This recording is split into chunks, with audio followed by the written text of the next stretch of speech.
यदि हम प्रकाश के संदर्भ में बात करें तो न्यूटन द्वारा प्रकाश को कणिका माना गया और उन्होंने कणिका सिद्धांत की व्याख्या की, जबकि थॉमस यंग द्वारा प्रकाश के व्यतिकरण की व्याख्या की गई थी। वहीं गेरीमाल्डी एवं मैक्सवेल जैसे महत्वपूर्ण वैज्ञानिकों ने प्रकाश के विवर्तन की व्याख्या की, जबकि आइंस्टीन ने प्रकाश को ऊर्जा के छोटे छोटे बंडलों के रूप में व्याख्या की। प्रकाश के छोटे छोटे या ऊर्जा के छोटे बंडलों को फोटोन कहा जाता है एवं आइंस्टीन द्वारा इसी संदर्भ में प्रकाश विद्युत प्रभाव अर्थात फोटो इलेक्ट्रिक इफेक्ट की व्याख्या की गई, जिसके कारण उन्हें नोबेल पुरस्कार से सम्मानित भी किया गया। यदि प्रकाश के वेग की बात किया जाए तो प्रकाश के वेग की खोज सर्वप्रथम की गई रोमर द्वारा। निर्वात में प्रकाश की चाल 3 लाख किलोमीटर प्रति सेकेंड होती है, जिसे आंकिक रूप से 3 × 10⁸ मीटर पर सेकेंड या 3 × 10⁵ किलोमीटर पर सेकेंड के रूप में व्यक्त किया जाता है। कि प्रकाश की चाल किसी माध्यम के अपवर्तनांक पर निर्भर करती है। विभिन्न माध्यमों में प्रकाश की चाल भिन्न भिन्न होती है। अपवर्तनांक का कोई मात्रक नहीं होता है। कांच का अपवर्तनांक 1.52 होता है, जबकि पानी का अपवर्तनांक 4/3 अर्थात 1.33 होता है। किसी माध्यम में प्रकाश की चाल उसके अपवर्तनांक पर निर्भर करती है। यदि इस संदर्भ में देखा जाए तो ग्लास में अर्थात कांच में प्रकाश की चाल होती है 2 लाख किलोमीटर प्रति सेकेंड, जबकि पानी में प्रकाश की चाल होती है 2.35 किलोमीटर प्रति सेकेंड। एक वर्ष में या किसी खास वर्ष में प्रकाश द्वारा तय की गई दूरी को प्रकाश वर्ष कहा जाता है। एक प्रकाश वर्ष सामान्यतः 9.46 × 10⁻12 किलोमीटर या 9.46 × 10⁻15 मीटर के समतुल्य होता है। अर्थात प्रकाश दूरी खगोलीय अर्थात प्रकाश वर्ष खगोलीय दूरी मापने की इकाई है। साथ ही साथ इसकी एक अन्य महत्वपूर्ण इकाई पार्सेक को माना जाता है। सामान्यतः एक पार्सेक 3.26 प्रकाश वर्ष के समतुल्य होता है। यदि प्रकाश के गुणों की व्याख्या की जाए तो उसमें सर्वप्रथम गुण हो जाता है परिवर्तन। जब प्रकाश की किरण किसी माध्यम से टकराकर पुनः वापस उसी दिशा में लौट आती है तो प्रकाश के इस गुण को प्रकाश का परावर्तन कहा जाता है। प्रकाश के परावर्तन के 2 नियम हैं। पहला, आपतित किरण, परावर्तित किरण एवं अभिलंब तीनों एक ही समतल में होते हैं तथा आपतन कोण सर्वदा ही प्रवर्तन कोण के बराबर होता है। प्रकाश के प्रवर्तन के कारण ही वस्तुओं को देख पाना संभव हो पाता है। लाल, हरे एवं नीले रंग को प्राकृतिक वर्ण यानी प्राकृतिक कलर माना जाता है। यदि प्रकाश के दूसरे गुण की व्याख्या की जाए तो प्रकाश का अपवर्तन इनमें महत्वपूर्ण है। जब प्रकाश की किरण एक माध्यम से दूसरे माध्यम में जाती हैं तो वे अपने पथ से विचलित हो जाती हैं। प्रकाश की किरणों का अपने पथ से विचलन की इस घटना को ही प्रकाश का अपवर्तन कहा जाता है। सामान्यतः जब प्रकाश की किरणें सघन माध्यम से विरल माध्यम में जाती हैं तो वो अभिलंब से दूर हट जाती हैं, जबकि जब प्रकाश की किरणें विरल माध्यम से सघन माध्यम में प्रवेश करती हैं तो वो अभिलंब की ओर मुड़ जाती हैं। प्रकाश के अपवर्तन के कारण ही बाल्टी की तली या भरी हुई बाल्टी की तली ऊपर दिखाई पड़ती है। तारों का टिमटिमाना भी प्रकाश के अपवर्तन के कारण ही संभव हो पाता है। यदि प्रकाश के अपवर्तन की बात की जाए तो अपवर्तन के 2 नियम हैं। पहला हो जाता है आपतित किरण, अपवर्तित किरण एवं अभिलंब तीनों एक ही बिंदु पर होते हैं तथा आपतन बिंदु की ज्या अर्थात साइन एवं अपवर्तन कोण की ज्या अर्थात अपवर्तन जो कोण होता है उसका साइन का अनुपात सदैव समान होता है। अर्थात sin I/sin R always equal to constant that is known as mu। sin I/sin R का मान सदैव एक नियतांक होगा जिसे म्यू द्वारा सूचित किया जाता है। म्यू को ही रिफ्रैक्टिव इंडेक्स या अपवर्तनांक माना जाता है। कांच का रिफ्रैक्टिव इंडेक्स 1.52 जबकि पानी का रिफ्रैक्टिव इंडेक्स 1.33 होता है, जिसकी व्याख्या पहले भी की गई है। जब प्रकाश की किरण एक माध्यम से दूसरे माध्यम में जाती हैं तो सामान्यतः अपवर्तन देखने को मिलता है, लेकिन जैसे ही आपतन कोण का वह मान जिस पर अपवर्तित किरणें एक्स अक्ष की ओर मुड़ जाती है उस मान को क्रांतिक मान कहा जाता है या क्रांतिक कोण कहा जाता है।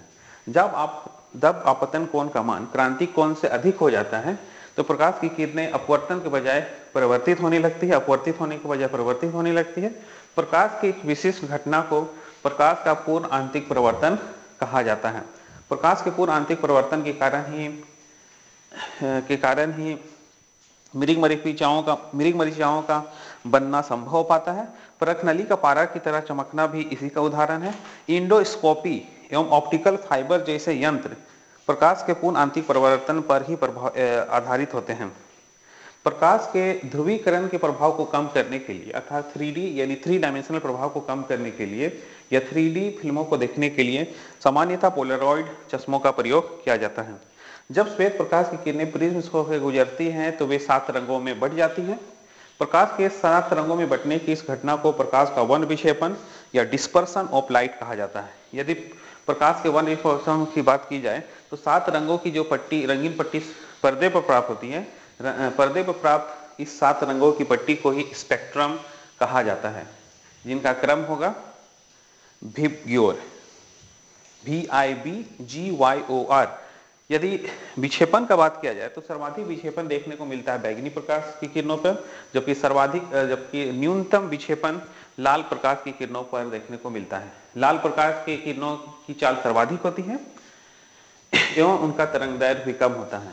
यदि लाल प्रकाश के संदर्भ में बात किया जाए तो 2-3 महत्वपूर्ण बिंदु हैं। पहला, लाल प्रकाश की चाल अधिकतम होती है तथा इसका तरंगदैर्घ्य भी अधिकतम होता है, जबकि इसका अपवर्तनांक न्यूनतम होता है। वहीं बैंगनी किरणों का विक्षेपण सर्वाधिक होता है, इनकी गति न्यूनतम होती है, जिस कारण तरंगदैर्घ्य भी न्यूनतम होता है, परंतु अपवर्तनांक सर्वाधिक होता है।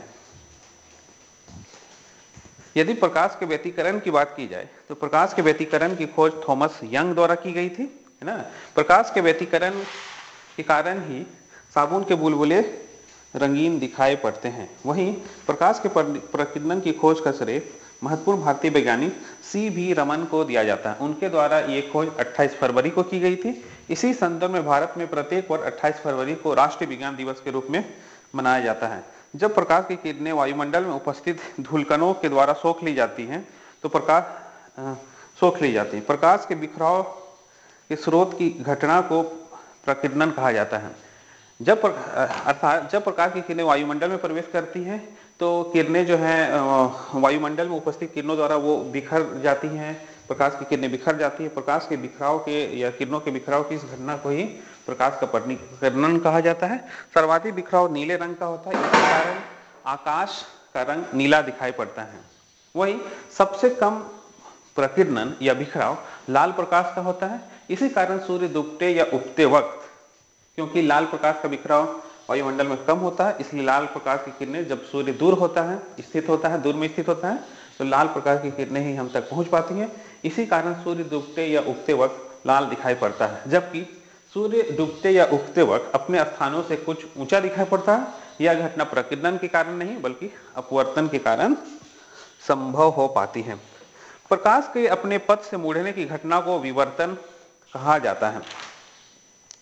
यदि हम लोग इंद्रधनुष के बनने की बात किया जाए तो सामान्यतः इंद्रधनुष पानी या वर्षा के बाद आकाश में दिखाई पड़ते हैं। इंद्रधनुष को देखने के लिए सूर्य जो है हमारे पीठ की ओर होनी चाहिए, हमारा पीठ सूर्य की ओर होना चाहिए। प्रकाश या इंद्रधनुष के बनने में बहुत सारी प्रकाश की घटनाएं जो है वो उत्तरदायी होती हैं। पहला हो जाता है इसमें अपवर्तन, यानी इंद्रधनुष के बनने के लिए जो जो प्रक्रियाएं जिम्मेदार हैं उनमें पहला हो जाता है अपवर्तन, दूसरा हो जाता है वर्ण विक्षेपण, तीसरा हो जाता है पूर्ण आंतरिक परिवर्तन और चौथा हो जाता है परिवर्तन। यानी प्रकाश की सभी मुख्य घटनाएं इंद्रधनुष के बनने के लिए उत्तरदायी होती हैं। यदि हम लेंसों का बात किया जाए, है ना, तो उसमें पहले यदि हम लोग मिरर का बात करते हैं या लेंस का बात करते हैं तो सर्वप्रथम व्याख्या करते हैं उत्तल दर्पण का।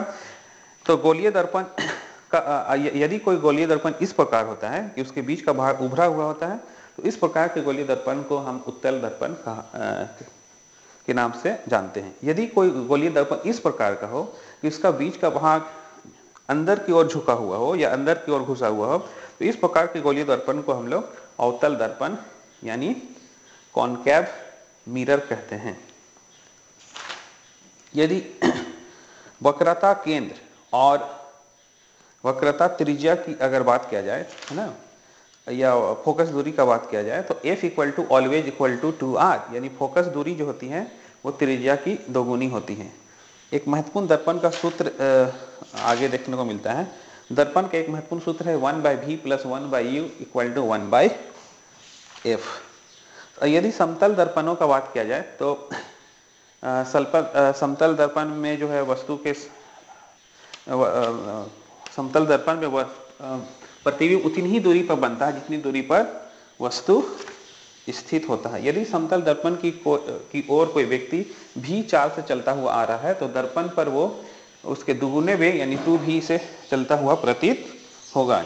यदि दो दर्पण को इस प्रकार रखा गया है कि उनके बीच कुछ कोण अंतरित हो रहे हैं या बन रहे हैं तो उस प्रकार हम लोग उसके बीच बने प्रतिबिंबों की संख्या को भी ज्ञात करते हैं। यानी यदि किसी दो दर्पणों के बीच प्रतिबिंबों की संख्या ज्ञात करनी हो तो उसके लिए जो सामान्य सूत्र होगा वो इस प्रकार होगा 360 डिवाइडेड बाय थीटा माइनस 1, जहां थीटा दोनों दर्पणों के बीच अंतरित कोणों के मानों को दर्शाता है।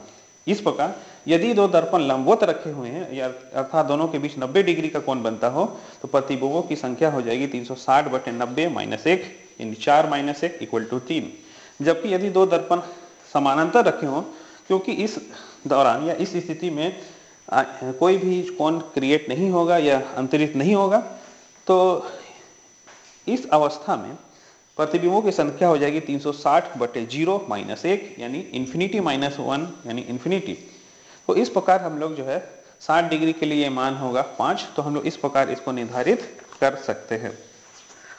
अवतल दर्पणों को सामान्यतः अभिसारी दर्पण जबकि उत्तल दर्पणों को अपसारी दर्पण कहा जाता है। उत्तल दर्पण का प्रयोग गाड़ियों के साइड मिरर के रूप में किया जाता है, जबकि अवतल दर्पण का प्रयोग दाढ़ी बनाने में, गाड़ियों के हेडलाइटों में, कान, नाक एवं गले के जांच के प्रयोग में भी किया जाता है तथा सोलर कुकरों में भी इनका प्रयोग बहुतायत में देखने को मिलता है। यदि लेंसों की बात की जाए तो इनके अवतल लेंस को अपसारी लेंस जबकि उत्तल लेंस को अभिसारी लेंस कहा जाता है। यदि कोई सामान्य नेत्र वस्तुओं को ठीक से देख पाने में असमर्थ होता है तो नेत्र के इस दोष को दृष्टि दोष कहा जाता है। सामान्यतः नेत्र की क्षमता डायोप्टर में मापी जाती है। लेंस की क्षमता के लिए जो सूत्र होगा वो इस प्रकार है, P = 1/f, जहां f मीटर में मापी जानी चाहिए ना। यदि नेत्र की बात की जाए तो आइरिस प्रकाश नेत्र का वो भाग है जो प्रकाश की मात्रा को नियंत्रित करता है, जबकि नेत्र दान के समय कॉर्निया नामक नेत्रांग का ही दान किया जाता है। मानव नेत्र में प्रतिबिंब रेटिना पर बनता है। यदि नेत्र दोषों को बात किया जाए तो वह नेत्र दोष जिसमें व्यक्ति दूर की वस्तुओं को देख पाने में असक्षम होता है निकट दृष्टि दोष यानी मायोपिया कहलाता है। इसके निवारण के लिए सामान्यतः अवतल दर्पणों का प्रयोग किया जाता है, जबकि वह दृष्टि दोष जहां व्यक्ति निकट की वस्तुओं को देख पाने में असमर्थ होता है दूर दृष्टि दोष या हाइपरमेट्रोपिया कहलाता है। इसके निवारण के लिए उत्तल लेंसों का प्रयोग किया जाता है, जबकि वह दृष्टि दोष जहां मनुष्य ना तो निकट की वस्तुओं को देख पाता है न ही दूर की वस्तुओं को देख पाता है जरा निकट दृष्टि दोष कहलाता है, जिसके निवारण के लिए बाइफोकल लेंस यानी द्विफोकल लेंसों का प्रयोग किया जाता है। जबकि वह दृष्टि दोष जहां व्यक्ति किसी विशिष्ट बिंदु को देख पाने में असमर्थ होता है अबिंदुता या एस्टिमेटिज्म कहलाती है। इसके निवारण के लिए सामान्यतः बेलनाकार लेंसों का यानी सिलिंड्रिकल लेंसों का प्रयोग किया जाता है। तो ये प्रकाश के संदर्भ में महत्वपूर्ण बिंदुएं थी जो एग्जामिनेशन में लगातार पूछे जाते रहे हैं, है ना। तो ये जो है महत्वपूर्ण बिंदु हैं जिन्हें आप प्रतियोगिता परीक्षाओं के लिए पढ़ेंगे प्रकाश के संदर्भ में।